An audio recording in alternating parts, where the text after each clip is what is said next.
welcome to the Mundane Magic podcast, all about everyday magic that is all around us and how I notice it.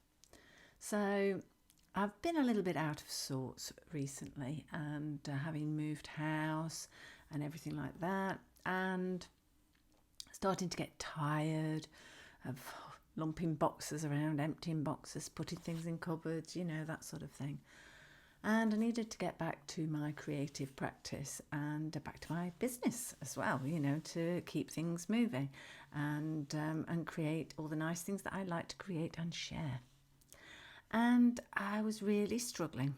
And so I thought I could do with some prompts, mundane magic or prompts. And so I thought I'll write some out. I'll think of some quotes that will help me regain my art witch sort of practice and get back to myself. So it turned out that after I'd made these quotes, I thought, I'll turn them into little cards for me to display on my desk, to remind me of things to look for. And it turned into a new DIY Oracle deck. So if you know me and you've been around a little while, I create these Oracle decks, DIY ones, because you get a printable and print them out for yourself as well. So I create the artwork, I turn them into these PDF documents that you can then print and stick onto cardstock and make your own Oracle cards, which I love doing a bit of DIY. I've always wanted to be self-sufficient. So this was my way of being self-sufficient, to be able to have new Oracle decks without having to spend lots of money. These prompts turned into a new Oracle deck out of the blue. So this sort of desert of creativity and my thinking about what I can do to reignite that turned into a creative project, which reignited my creativity. So basically I made this deck for myself. So because my practice had gone quiet, because I'd misplaced my creativity, I needed to change it, and I needed a way back in, something that didn't require me to have it all together. So I wrote the quotes, and then what I did was I created a grid on 6 pieces of paper.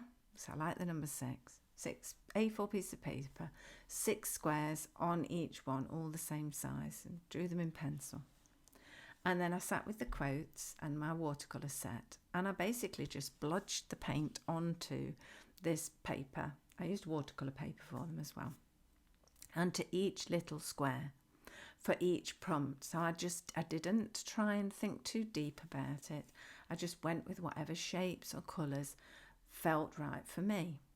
And then after I'd created these 6 pages, these 36 cards, I then scanned them and turned them into PNG files and uploaded them into Canva, and took the little quotes and pasted the quotes over the top of the artwork to create this little deck. And I just trusted that whatever came to me was the right thing. So just to paint. So I think that there's a quote, I think it might be Picasso, I'm not 100% sure, I'd have to look at this properly, but I think it's a thing where inspiration comes when you sit down and do the work. So by me making the decision to sit at my desk with my watercolours, with these words, the inspiration came. Inspiration came through. So this turned out to be one of the most effective creative practices I've done in a long time. Simple, but so powerful. And once I'd made this little deck, I did a background, rainbow coloured watercolour as well, and a little logo and everything. All the sort of stuff that I love doing. turning it into something like physical that I could hold in my hands, I realised it wasn't just for me. So I wanted to share it with other art witches as well, people who, like me, sometimes need a gentle nudge to slow down and notice the magic that's already there in the ordinary fabric of an ordinary day.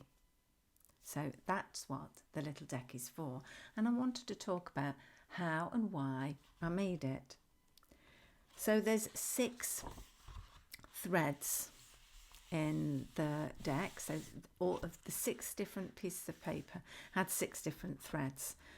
So the threads are, thread 1 is the body nose.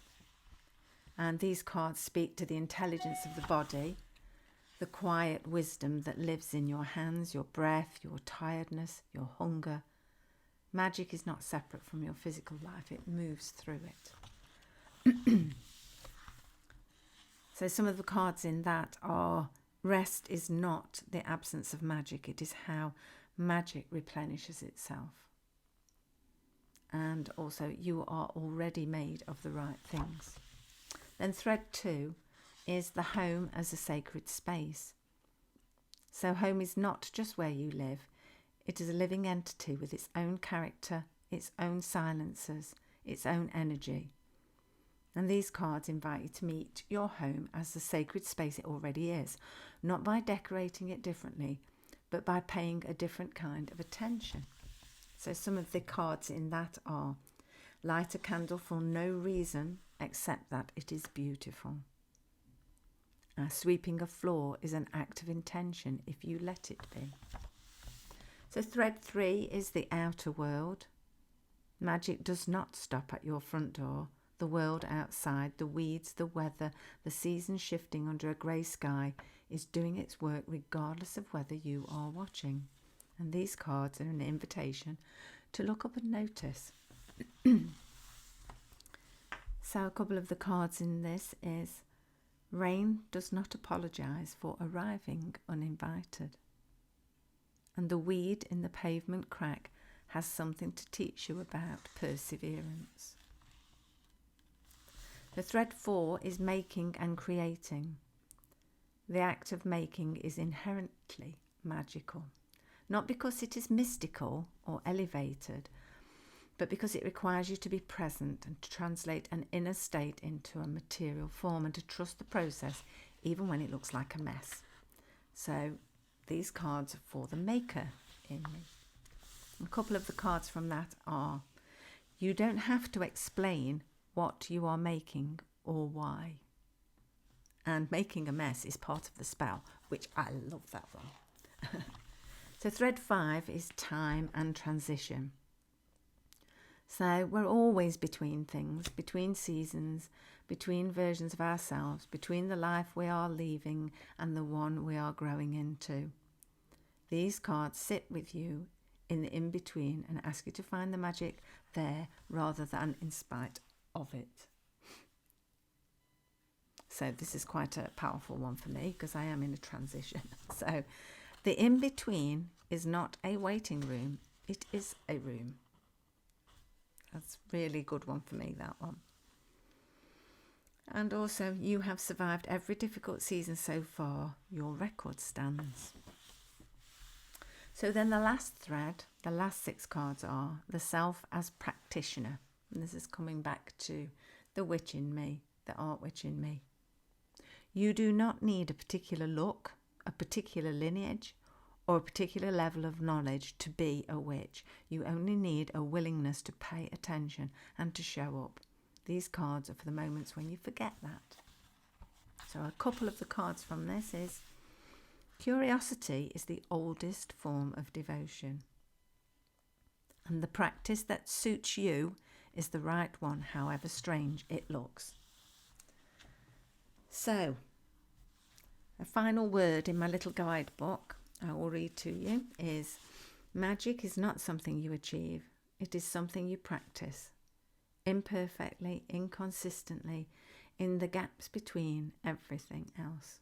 It lives in the cup of tea made slowly on a difficult morning. In the weed you stop to look at on the way to the bus. in the thing you make that does not turn out how you planned, but is somehow exactly right. Just like this deck. You do not need more tools, more knowledge, or a better version of yourself to access it. You only need to be here looking. And that's what mundane magic is all about. So I hope you enjoyed my little chat about how and why I made the Mundane Magic Oracle deck. And I encourage you to make your own decks, you know, think up some quotes that mean something to you and do some painting just because.